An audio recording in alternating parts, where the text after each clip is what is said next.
Hey there friends, John FARAHMAND, the founder and CEO here at Balance Physical Therapy, talking to you today about rotator cuff basics. Before we get started, I want to do something that I've been waiting to do for a long time because patients still come in, and when we talk about the rotator cuff, like cuff of my shirt, they say rotator cup. Dr. John, I have a problem with my rotator cup. And I smile and I chuckle and I say, no you don't. You have a problem with your rotator cuff, C-U-F-F, not C-U-P. Okay, now that that's out of the way, let's get busy. All right, why do we call it a rotator cuff? We call it a rotator cuff because there are 4 muscles that have a conjoined tendon that encircle, hence the name cuff, encircle the head of the humerus, the bone in our upper arm. And those 4 muscles function to keep that bone, the humeral head, in the center of the socket, or what we call the glenoid, that little guy in there. The reason that the rotator cuff is so important is that the head of that humerus, the head of this humerus, is about 3 times the size of the socket that it's supposed to fit in, so it doesn't really fit like a hip. The hip has a deep socket, and the femoral head down here fits in very nicely and deeply into the socket in our pelvis. However, the humeral head is literally held in place, held in the center of our glenoid, okay, or socket, by these conjoined circular tendons of the rotator cuff. So I would call it a cuff. Okay, now I'm going to go over some very basic, simple, tried and true exercises that I'm going to call rotator cuff basics that you can incorporate as accessory work in your training program, in your athletic program, your lifting program, etc. that will keep your rotator cuffs and therefore your shoulders functioning healthfully over a long period of time, particularly if you are a pressing athlete and you like to get down on the bench and move some heavy weight around. So particularly the posterior cuff, okay? These muscles below the spine of our scapula. They not only function to rotate our upper arm to the outside, but you can see because of their fiber orientation being below or under in nature relative to the head of the humerus, they also pull the head of the humerus down, okay, this way. So they depress our humeral head and they rotate it outwardly or externally. Very, very important muscles. So without further ado, let's get some training in, okay? So we're going to grab a couple of dumbbells here, real simply. The first exercise you've probably seen a million times if you've seen it once. It's your very basic standard dumbbell row, okay? And you're going to let the dumbbell hang on a bench. You can stabilize yourself on a piece of equipment, even on a rack. And you're going to pull that elbow right up towards your side. You're not going to twist your body. You're not going to yank the dumbbell fast. You're going to engage proximally at your scapula first, and then you're going to pull through so that your elbow is trying to reach your back pocket. Nice and tight to your body, okay? Next, we're going to call this scapular retraction protraction. You let the dumbbell hang in an extended arm, and you just pull from your shoulder blade, and you slowly allow it to come down.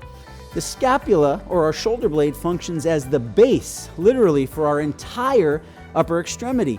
And without a really nice stable base for our shoulder, our elbow, our wrist, and our hand, we can't generate as much coordinated power or effort. So the scapula and the scapular control that we have is paramount to a very powerful functioning extremity, okay? Next, much lighter weight, okay? We're going to go after middle trap and lower trap, which again are retractors and depressors of our shoulder girdle. Middle trap. You let the dumbbell hang at arm's length, you externally rotate so your thumb's pointing outward, and you pull the scapula in toward the spine. You pull your shoulder blade in toward your spine.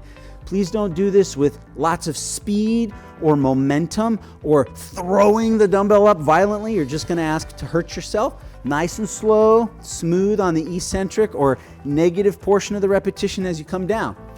That's middle trap. Now for lower trap, we're going to change the angle a little bit and go on about a 45.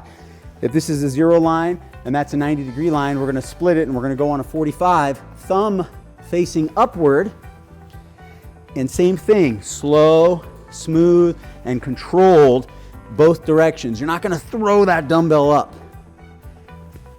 Very good, lower trap. Now, lastly, one of the most important staples of rotator cuff training, external rotation. And we're going to try to show you how to set up external rotation in what we call the scapular plane. So our scapula, or our shoulder blade, is right back here. And when we line up our arm, okay, to do external rotation, we want to try to make sure that our upper arm is in line with our scapula. So we have a good stable base, and we've got as much room as possible for our rotator cuff to lengthen and shorten while producing force over distance and through space. So I love free weights. I'm biased toward free weights. You can use cables, bands, straps, cords, all that good stuff too, but here's how we position for a scapular plane external rotation exercise, okay? I'm just propped up on my knee. My upper arm or my humerus is in line with my scapular spine. I'm coming down nice and slow, and I'm coming up a little faster. I'm coming down for the eccentric portion nice and slow, coming up a little faster. And already, because this is such an isolated movement, I'm feeling some nice blood, some reactive hyperemia, or what most of us know as a muscle pump, moving right into my posterior shoulder. It feels awesome. And I know that I'm targeting the right tissue. So for anybody out there watching this video, please remember that rotator cuff health is paramount over our lifespan for healthy shoulder girdle, and for us men in particular, we begin to lose a lot of our muscle mass in our girdle muscles as we age, okay? Our shoulder girdle and our hip girdle. You know, I challenge any of you out there to find an 80-year-old man with great big giant caps on his shoulders, you know, massive deltoids, etc., and a great big giant, you know, rear end that looks powerful and strong. Our girdle muscles atrophy over our lifespan. So it's very, very important, particularly if you're going to be doing pressing under a barbell or with dumbbells. Do this accessory work and you will absolutely cut down the risk and exposure to possible shoulder injury throughout your lifespan if you just maintain these simple accessory exercises to keep your rotator cuffs healthy. Thank you very much for watching and spending your time. I hope you got some value out of this. If you did, please visit us at balancept.com or check us out on Instagram at balanceptmove. Thanks so much. Until next time.